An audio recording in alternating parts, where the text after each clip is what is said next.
दिनै आंनिनो गोथार आखाइजों आइ फुवालिनि बे पिकनिक स्पटखौ फुंनि गोथार समाव बेखेवनानै होनाय जाबाय।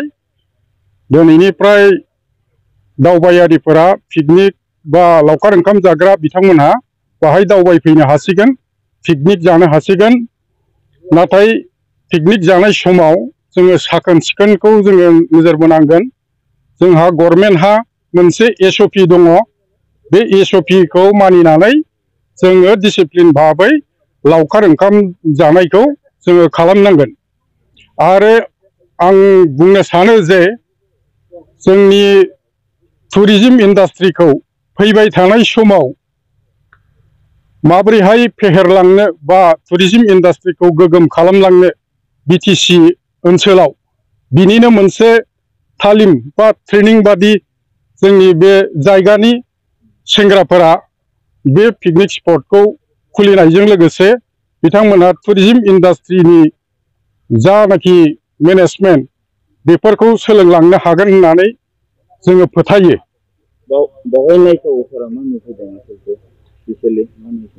बेवहाय नायथावथ' मिथिंगायारि समायना दङ, समायनाय दङ। दा बे मिथिंगानि जोंहा खाथियावनो आइ दैमा दङ आरो बिफां लाइफांफोर दङ। बे बिफां लाइफांफोरजों समायना जायगा बियो। दा बे जायगायाव फैयोब्ला बयबो गोजोननायखौ लानो हागोन आरो लावखार ओंखाम जाथावथाव मोनसे साबसिन जायगा होननानै बुङोब्ला बे आइ फुवालिनि बे जायगाया ब्रिज खाथियाव जोबोद समायना। माखासे समाव खायसे पिकनिक स्पटफोरखौ सरकारनि नेमखान्थिजों सोलिनायखौ नुनो मोननाय जादों। दा सरकारिनि नेमखान्थियानो जाहैबाय SOP, स्टेन्डार्ड अपारेशनेल प्रसिडिउर। दा बे SOP मथे, बे गाइडलाइन मथे जोङो माने सानाव जोङो पिकनिकखौ जानो हागोन। बाहाय प्लास्टिक एरि बायदिसिनाफोरखौ जोङो साखोन सिखोन लाखिनांगोन आरो मोनाबिलि 4टा बाजियावनो जोङो बिनिफ्राय रिटार्न जानांगोन। बेबादि गोबां माने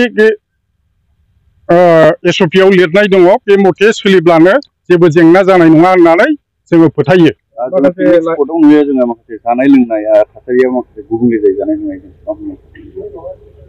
दा बे गुबुंले थासारि जानायखौ जाहाथे निसा माने लोंनायफोरखौ एसे खमायो, बेखौ जोङो रायजो राजाफोरखौ बा लावखार ओंखाम जानो फैग्रा सुबुंफोरखौ जोङो खावलायो।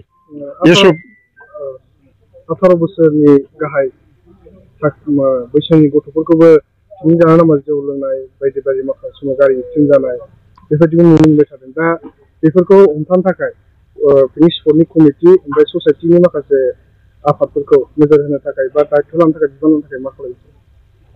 दा पिकनिक बा दावबायनाय बा लावखार ओंखाम जानाय बियो सुबुं जिउनि मोनसे एंगारहायै बाहागो।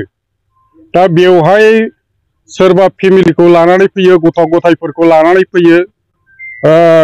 फेमिलिखौ लानानै फैनाय बै न'खरफोरा, गारजेनफ्रा बेखौ जोथोन लानांगोन आरो जाहाथे 18 बोसोर बारै गथ'साफ्रा जौ लोंनाय, निसा जानाय बेफोराव जाहाथे लोब्बा जानो हाया, बे मेनेजमेन्ट कमिटिया बेखौ नायनांगोन, नोजोर होनांगोन, SOP मथे बेखौ दैदेननांगोन। बियो मोनसे बुंनो थाङोब्ला जोंनि ओनसोलाव समायनासिन मोनसे जायगा होननानै जोङो मिथिगौ। बयबो फै, बयबो बाहाय माने रंजानायखौ लाफै बोथोराव। दा बुंनो थाङोब्ला बे मिथिंगायारि समायना माने जोंनि बे बैग्रि बिफांफोर दं, साखाथियाव माने दैसा स्राय स्राय दं।